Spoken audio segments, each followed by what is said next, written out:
বিজ্ঞাপন সংস্থা এএমভি বুধবার বিকেলে শহরের আলহেরা নুরানি মাদ্রাসা প্রাঙ্গণে এই বিতরণ কর্মসূচি অনুষ্ঠিত হয়। সংস্থার পক্ষে ইয়ামিন ইসলাম এই কার্যক্রম পরিচালনা করেন।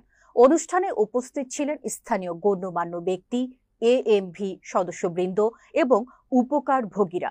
শুকনো খাবার পেয়ে উপকারভোগীরা সন্তোষ প্রকাশ করে বলেন, এমন উদ্যোগ তাদের জীবনে বাস্তব সহায়তা এনে দিয়েছে।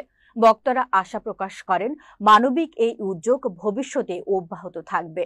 উল্লেখ্য, 1891 সালে প্রতিষ্ঠিত এএমভি বিশ্বের অন্যতম শীর্ষস্থানীয় বিজ্ঞাপন সংস্থা, যার সদর দপ্তর যুক্তরাষ্ট্রের নিউ ইয়র্কে। সংস্থাটি বিশ্বব্যাপী দারিদ্র্যপীড়িত মানুষের কল্যাণে কাজ করে আসছে। এটার উদ্দেশ্য হলো সমাজে গরিব এবং সমাজে যে ক্ষতিগ্রস্ত হয় তাদেরকে সহযোগিতা করা। মূল উদ্দেশ্য এটা সামাজিক দায়বদ্ধতা নিয়ে তারা কাজ করে। বিভিন্ন জায়গায় বিভিন্ন সমস্যা হয়, যে বন্যার প্লাবিত এইসব অঞ্চলে তাদের সহযোগিতা করা। এটার মূল উদ্দেশ্য হলো এই যে আসলে সমাজের ভিতরে প্রত্যেকটা মানুষ তার কোনো না কোনো দায়িত্ব রয়েছে।